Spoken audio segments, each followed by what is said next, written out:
Hi.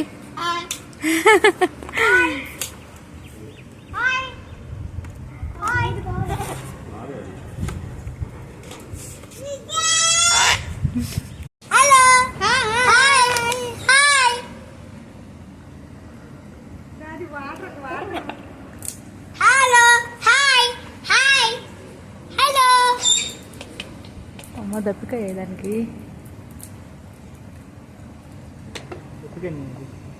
ఇప్పుడు చెప్పు hi.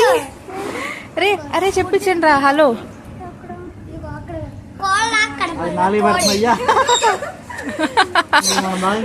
పాపం తాగని